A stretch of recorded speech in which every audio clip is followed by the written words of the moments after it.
네, 대선이 50여일 앞으로 다가온 가운데 여야 대선 후보들의 정책 대결이 본격화하고 있습니다. 후보들의 지지율도 변화의 기류가 감지되고 있는데요. 대선 이슈들 자세히 짚어보겠습니다. 최창렬 용인대 교수 나오셨습니다. 교수님 어서 오십시오. 네, 안녕하세요. 네, 안녕하십니까. 네. 자, 먼저 어제죠. 이재명 후보는 신경제비전 선포식, 그리고 비슷한 시각에 윤석열 후보는 신년 기자회견을 열고 경제 정책 그리고 비전을 발표를 했습니다. 자, 먼저 이재명 후보 이야기부터 해볼 텐데요. 이른바 555 공약이라고 하죠. 5대 경제 강국 그리고 5만 불, 코스피 5천 이렇게 공약을 내세웠는데 자, 어떻게 들으셨나요? 그래서 555 그러니까 일반 언론에서 얘기하는 것처럼 저도 언뜻 이제 과거 이명박 후보가 내섰던 747 공약이 생각나는 건 어쩔 수가 없어요. 네. 근데 747 공약이라는 게 경제 성장 7% 그리고 4만 달러, 1인당 국민 소득 4만 달러 그리고 이제 G7 국가 이게 네. 747이었거든요. 지금 이제 5라는 거는 5대 경제 강국 5만 불. 5만 불과 4만 불은 비슷한 거예요. 시간이 많이 흘렀으니까 이제 목표를 이제 1만 불 더 올려야 되겠죠. 5만 불이고 네. 코스피를 이제 5천까지 하겠다. 주가 지수. 이 얘기거든요. 여기에 대해서 또 안철수 후보는 또 뭐라고 얘기를 했냐면 이게 자신이 내세웠던 5.5 경제 성장 전략과는 다르다. 그러니까 이게 딱 짝퉁 전략이다라고 또 비판을 했어요. 네. 안철수 후보가 얘기하는 거는 초격차 기업, 5대 과학기술 분야를 만들고 5대 과학기술 분야를 감당할 수 있는 삼성전자 정도의 5대 회사를 만들고 그래서 5대 경제 강국을 만들겠다. 이런 얘기가 이제 이명박 후보의 555예요. 그러니까 네, 대단히 이재명 복잡한데 후보, 네. 아무튼 이런 건데 지금 제가 말씀드리고 싶은 거는 최근에 이제 이재명 후보도 그렇고 윤 후보도 그렇고 워낙 네거티브 공방이 많았단 말이에요. 이 선거가 이번 대선이 역대급 비호감 선거다 이런 비판들이 많이 있는데 네. 오랜만에 이제 양대 후보 이제 윤 후보도 마찬가지고 이 후보도 그렇고 안 후보도 그렇고 말이죠. 현재 이제 선거 구도가 2강 1중 구도니까 제가 이제 윤 후보, 안 후보, 이 후보 다 말씀드리는 건데 경제를 주제로 하는 이런 어떤 공약 경쟁, 정책 공약으로 들어가는 것 같아서 일단 대단히 바람직하다라는 생각이 듭니다. 일단. 네. 저는 어제 이재명 후보가 이제 PT를 하는 모습이 굉장히 인상 깊었거든요. 네. 마치 그 스티브 잡스가 예전에 이제 신제품 발표를 할 그렇게 때처럼 했죠. 검정색 터틀넥을 입고 나와서 발표를 했는데 또 무선 마이크를 하고요. 네. 네. 참 이 점도 어떤 전략의 일환인 것 같다 이런 생각이 드는데 교수님 어떻게 보시나요? 경제나 민생 이런 것들을 발표하는 자리이기 때문에 네. 보다 좀 유연하다든지 이런 이미지를 주려 하는 거니까 일단 좋게 보이더라고요. 그건 네. 너무 이제 경직되지 않고 또 격식을 탈피하고 과거 스티브 잡스가 다 떠오르고 이제 이런 건데 저는 이런 모습으로 자꾸 바뀌는 거 이 자체는 뭐 긍정적으로 평가하고 싶습니다. 기본적으로는. 네. 어제 그리고 또 박정희 전 대통령을 언급을 했습니다. 네. 이제 특히 구체적으로 박 전 대통령의 산업 고속도로를 언급을 했는데 이게 외연 확장을 위한 그런 전략으로 봐도 그러니까 되겠습니까? 지금 이제 여당도 그렇고 야당도 그렇고 국민의힘이 보수 정당이고 더불어민주당이 진보 정당이라고 얘기합니다만 네. 물론 이제 정의당은 더 이제 이념 정당이긴 한데 정당 간의 이념의 차이가 별로 의미가 없는 거죠. 윤 후보가 내세운 것도 이따 뭐 윤 후보 얘기도 나오겠습니다만 지금 국민의힘이 내세운 것도 국민의힘이 민주당을 비판했던 이른바 파퓰리즘 공약 같은 걸 많이 내세우고 있어요. 근데 네. 이재명 후보도 DJ냐 김대중이냐 박정희냐의 차이가 의미가 없죠. 이제 실용주의를 지향하는 것이고 특히 이제 현대 정당의 추세가 꼭 우리나라만 그런 게 아니라 보수와 진보 양쪽의 유권자들 다 이제 견인하고자 하는 이런 전략을 쓰고 있어요. 이거는. 그래서 이제 이른바 우리가 흔히 말하는 포괄 정당, 캐치 올 파티라고 얘기하는 이제 포괄 지지 정당이라고 얘기하는데 이건 자연스러운 현상이에요. 과거 어떤 이제 안보라든지 냉전 이데올로기라든지 이런 걸 내세워서 유권자들 지지자들을 이제 결집을 강화하는 이런 정치가 잘 안 통하는 거죠. 특히 이제 이번 선거가 어차피 진보 보수 진영 간에 박빙으로 치러질 수밖에 없는 구도이기 때문에 네. 뭔가 중도층을 끌어들여야 된다는 건 뭐 다 동의하고 있는 거거든요. 아마 그런 부분을 의식을 해서 박정희 전 대통령의 경제 성장 전략을 자꾸만 내세우는 것 같아요. 게다가 뭐 DJ 쪽을 또 너무 폄하하면은 이건 정체성의 문제가 생기는 거니까 네. 김대중, 박정희, 김대중 양쪽을 다 포괄하는 그러한 이제 성장 전략을 내세우는 거라고 일단 봅니다. 네. 네. 뭐 박정희 대통령이냐 김대중 대통령이냐 뭐 따질 필요 없이 네. 효율적인 그렇죠. 정책을 해야 한다. 이렇게 또 이재명 후보가 언급을 하기도 했죠. 윤석열 후보 얘기도 해볼 텐데요. 어제 신년 기자회견에서 좀 파격적인 정책들이 몇 가지가 나왔습니다. 출산 가정에 1년간 월 100만 원씩 이른바 부모 급여를 주겠다고 밝혔는데 이게 그럼 1년으로 환산을 하면 1년에 지금 1,200만 원이거든요. 네, 그렇죠. 지금 이게 재원을 어떻게 마련할 거냐 이런 문제도 제기가 되고 있습니다. 그래서 지금 이제 양쪽 후보들, 이재명 후보도 그렇고 윤 후보도 그렇고 여러 가지 이제 주택 공약도 많이 내놓고 있고요. 지금 말씀하신 게 대표적인 이제 윤 후보의 공약입니다. 이것도 네. 어느 정도 브랜드 정책이 될 수 있을 것 같긴 해요. 한 달에 출산 가정에 출산 부모들에게 100만 원씩 1년 동안 지급하겠다는 거니까 이건 이제 이재명 후보가 내세웠던 뭐 기본주택 또는 기본소득 이런 것과 비슷한 느낌이 들긴 해요. 네. 제가 아까 잠깐 언급한 것처럼 윤 후보가 내세우는 것도 이건 어떤 면에서 볼 때 재원이라든지 또 이런 것들이 과연 이제 탄탄하게 마련된 것인지 이 생각은 들긴 해요. 근데 이 밝히기는 얘기는 이렇게 했죠. 올해 예산이 607조가 그렇거든요. 600조를 넘는데 600조 예산에 대비해 볼 때 그렇게 높은 비중은 아닌 거예요, 사실은. 이제 모든 공약이 다 그렇거든요. 현재 나오는 공약이 전부 많은 재원을 필요로 하는 건데 그 공약의 내용을 따지면은 올해 예산 대비 다 높은 비중들은 아니에요. 근데 아무튼간에 재원에 관련된 건 보다 더 탄탄히, 보다 촘촘히 정밀하게 할 필요는 있다는 생각은 드는데 아무튼 이 부분은 윤 후보 쪽도 이제 자꾸 이재명 후보를 파퓰리즘 공약이다라고 비판해 왔는데 네. 일단 뭐 현금을 지원하는 이 공약을 내세우지 않으면 유권자들의 표를 받기 어려운 이런 현실인 것 같기도 하고 이 현금을 지원하고 현금을 막연하게 이제 뿌리는 것에 대한 비판은 있는데 어차피 시대적인 추세인 것 같아요. 특히 이번 대선의 경우에 그렇다면 네네. 이 자체를 얼마나 더 정교하게 재원을 마련하느냐, 단순하게 지출 구조를 개선한다든지 이런 것만 가지고는 되지 않을 것 같거든요. 그런 쪽에서 유권자들은 좀 판단을 해야 될 것 같아요. 다시 말하면 이재명 후보나 윤석열 후보나 이 큰 정책에 있어가지고 이제 점점 차이가 없어지는 거예요. 제가 그 정당 간에도 큰 차이가 없어졌다고 말씀드렸다시피 네. 그런 데서 단지 이제 재원이라든지 특히 주택 같은 경우는 부지 문제라든지 이런 것들 이런 부분들을 유권자들이 잘 판단해야 되겠다라는 생각을 합니다. 네. 이 재원 마련도 문제긴 한데 이게 사실 윤석열 후보가 전에 그 저출산 문제를 언급한 뒤에 나온 공약이거든요. 그러니까 이게 저출산 문제를 어떻게 해결하기 위한 공약이 돼야 될 텐데 네. 이게 실제로 이런 공약이 저출산 문제를 해결할 수 있느냐 그 실효성에 대한 문제도 제기가 되고 있거든요. 글쎄 뭐 이 부분이 전 전혀 효과가 없다고 보고 싶지는 않은데 네.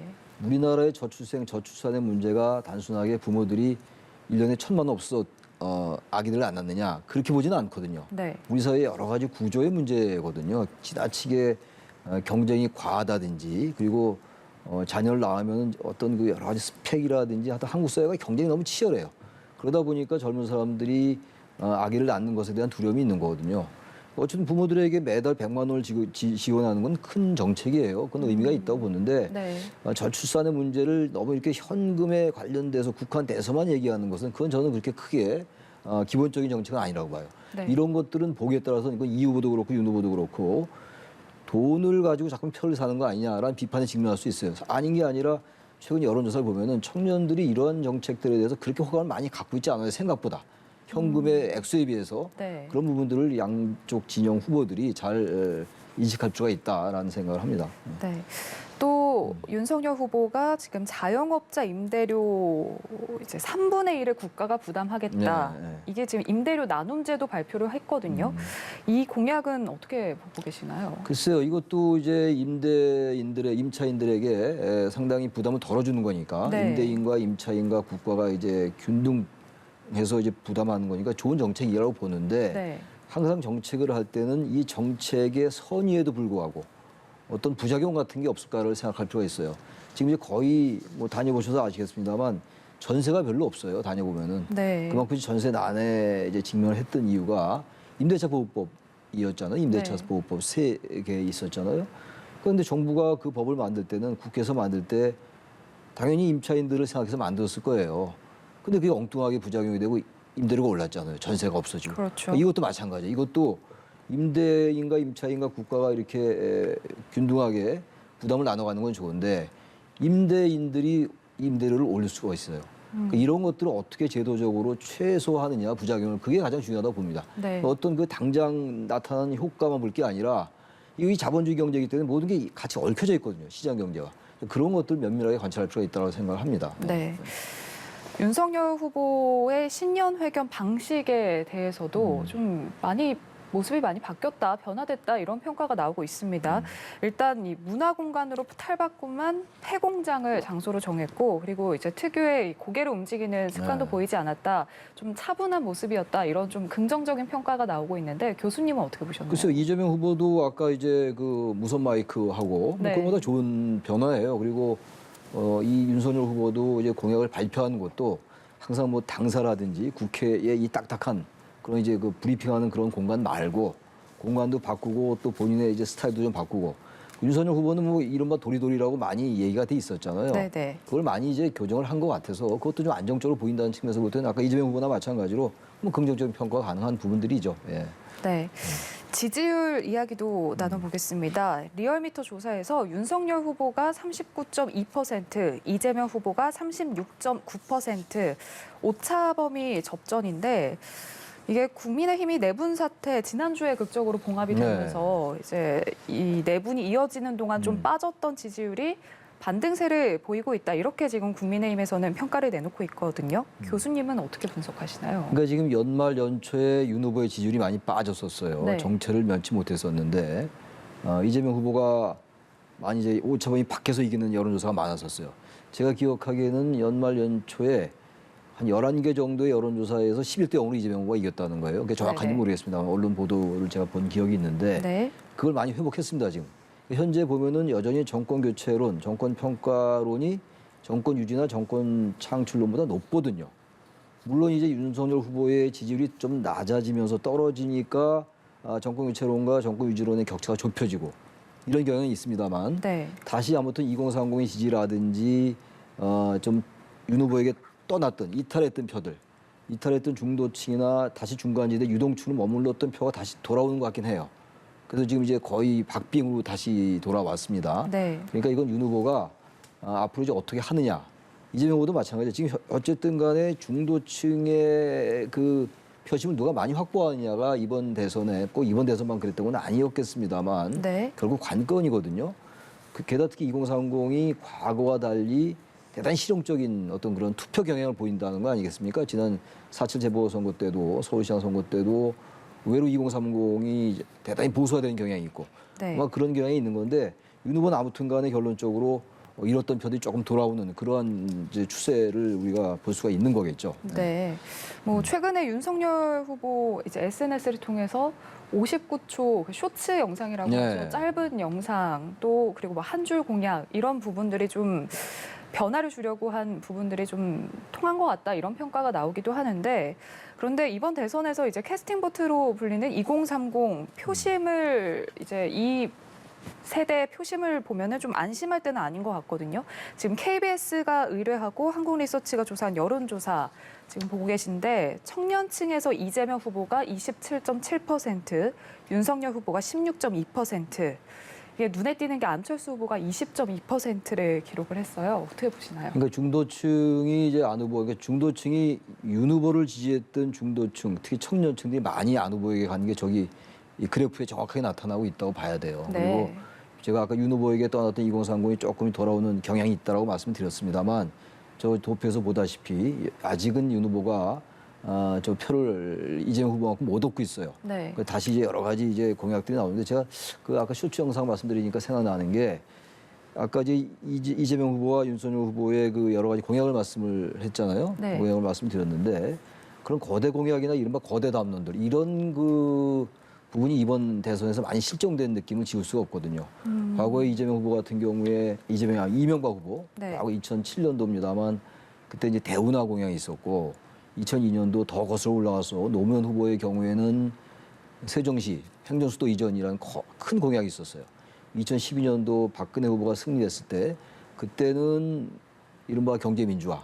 이게 여야 간에 이제 하나의 쟁점이 되고 이슈가 됐던데 2017년도에 뭐 당연히 박근혜 전 대통령 탄핵으로 치러진 선거 때 뭐 적폐청산이었고 이번 대선에서 그런 게 별로 안 보였던 거예요. 네. 이른바 네거티브 선거다. 그리고 뭐 리스크가 많고 후보 본인들의 리스크도 있고 가족 리스크도 있고 그래서 오랜만에 이제 공약 경쟁을 보는 것 같아서 대단히 바람직하다고 그랬는데 그것과 관련시켜가지고 쇼츠 영상이라는 거 7줄짜리 이런 거 있잖아요. 사병본금 뭐 200만 원 그리고 윤 후보의 경우를 얘기하는 거예요. 그리고 여성가족부 폐지 이런 것들 이런 부분들이 물론 유권자에 따라서는 한 임팩트 있게 받아들일 수도 있지만 거기에 따라서는 설명이 좀 부족하다든지 너무 그런 어떤 그 특정 계층이나 특정 연령, 특정 세대, 특정 성별, 네. 특히 이대남을 많이 의식했다는 거 아니겠어요? 여성가족부 폐지 같은 거.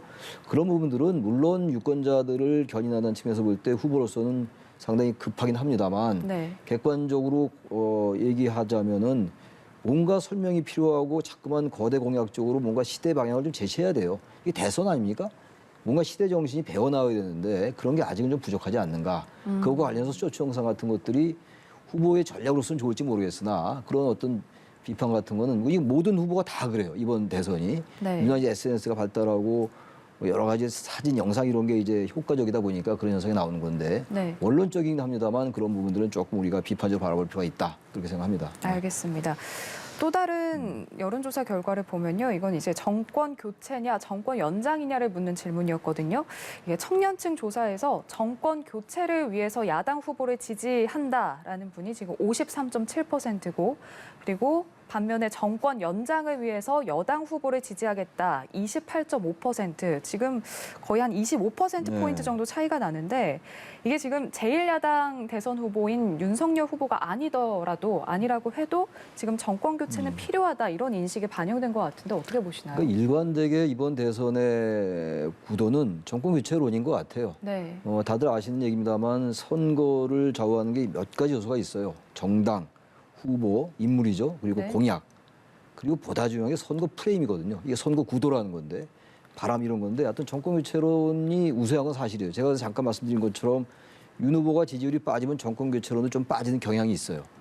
다시 말하면 특히 정권 교체론이 윤 후보의 지지율보다 높게 나오잖아요. 지금 여기는 보니까 야당 후보를 지지하겠다는 게 53.7%예요. 윤 후보 갖고 아니더라도. 네. 이 53.7%가 정권 교체에 찬성하는데 윤석열 후보가 아직 이 정도의 지지를 못 받고 있는 거거든요.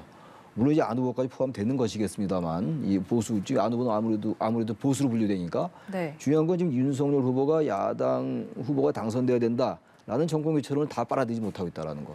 그럼에도 불구하고 어쨌든 정권이 문제가 있다. 문재인 정부가 실정을 많이 했다라는 그런 여론이 여전히 높아요. 윤석열 후보의 지지율에 따라서 약간의 그 편차는 있습니다만 네. 이 부분을 어떻게 이제 이재명 후보 측이나 윤 후보 측이 이 부분을 어떻게 바라보고 어떤 전략을 세우느냐가 이번 선거의 관건이 될 것 같습니다. 네. 안철수 후보 지금 지지율이 상당히 올라갔는데 이제 그렇다 보니까 지금 단일화 이슈가 계속해서 나오고 있거든요. 네. 안철수 후보는 지금 단일화에 대해서 좀 단일화는 없다 이렇게 좀 선을 긋는 모습이면서도 또 이제 국민이 판단할 문제다 이렇게 좀 여지를 남겼어요. 교수님은 어떻게 보시나요? 단일화를 보수 쪽에서 뭐 안 후보는 지금 민주당 쪽에서도 이제 안 후보에 대한 이른바 러브콜을 보내고 있으니까 네. 안철수 후보를 완전히 보수다라고 우리가 단정 지을 수는 없다 하더라도 지금 안철수 후보도 계속 일관되게 정권 교체론을 얘기하고 있기 때문에 이제 보수로 네. 분류하는 거예요, 편의상. 네네. 근데 아무튼 간에 지금 그렇다면 그러한 어떤 맥락에서 본다면 윤석열 후보와 이 안철수 후보와의 단일화가 없이는 제가 볼 땐 이쪽에 보수 진영이 그 승리하려는 담보를 하기가 어려워요. 지금 이제 안철수 후보가 10% 정도가 되면은 상당히 파괴력이 있을 것이다라고 그랬는데 네. 이미 10% 넘은 여론조사가 많단 말이에요. 그렇다면 이거는 이제 단일화 쪽으로 갈 수밖에 없는데 당장 지금 단일화를 입에 올리는 쪽이 단일화 협상에서 수세무리수가 있다라는 거죠. 그러니까 안철수 후보도 단일화는 없다고 얘기합니다만 그러나 또 단서도 있어요. 네. 국민이 판단해 줄 것이다. 국민이 가르마를 타줄 것이다 이런 얘기를 하더라고요. 네네. 그래서 지금으로서는 단일화 없다. 다시 말하면 지금 단일화를 윤 후보나 안 후보 측이 단일화를 상정 안 할 수가 없어요. 특히 이준석 대표가 국민의힘의 이준석 대표가 단일화에 대해서 아주 부정적이에요. 네네. 우리가 일반적으로 관측하기에 이준석 대표가 워낙 이제 안철수 후보와 뭔가 궁합이 안 맞기 때문에 그렇다고 얘기하는데 그건 하나의 자신들의 문제인 것이고 단일화 연대가 없이는 과연 이길 수 있을까? 그러니까 정권 교체론이 이렇게 높으면서도 이 정권 교체론이 의미가 있게 보수 진영이 가져가기 위해서는 전 단일화는 불가피하다. 단지 단일화, 이게 기계적인 선거 공학에 입각한 단일화가 바람직하냐? 네. 당위적으로 바람직하지 않는가의 네. 문제는 별개의 문제예요. 선거 공학이라는 건 있는 그대로 어쨌든 표를 얻고자 하는 전략의 문제이기 때문에 네. 단일화나 연대 문제는 계속 이제 선거의 쟁점이 될 텐데 선거가 이제 후반으로 갈수록 보다 이 단일화 변수가 단일화 이슈가 더 커질 것이고 단지 이제 공동정부론이라든지 연정의 문제 과거 1997년도 DJ와 JP의 이른바 DJP 연대 같은 것이 될 수 있을 것인가라는 생각은 또 별도의 문제예요. 다시 말하면 안철수나 지금 윤석열 후보가 단판을 질 수 있을 것인지 그렇지 않고 단일화 협상에 들어가면 여러 가지 문제가 생길 수 있거든요. 과거에 우리가 많이 봐왔던 것처럼 단일화 방식이나 또 문항을 둘러싸고도 그렇고 여론조사 방식을 어떻게 할 것이냐 여러 가지가 있기 때문에 네. 단일화는 정말로 보수 쪽으로서는 넘어야 될 산이긴 산인데 난관이 꽤 많다. 이제 그런 말씀 드립니다. 네, 단일화가 어떤 방향으로 네. 가게 될지 지켜봐야 할 것 같습니다. 여기까지 듣겠습니다. 최창렬 용인대 교수와 함께 대선 이슈들 짚어봤습니다. 오늘 말씀 고맙습니다. 네, 고맙습니다.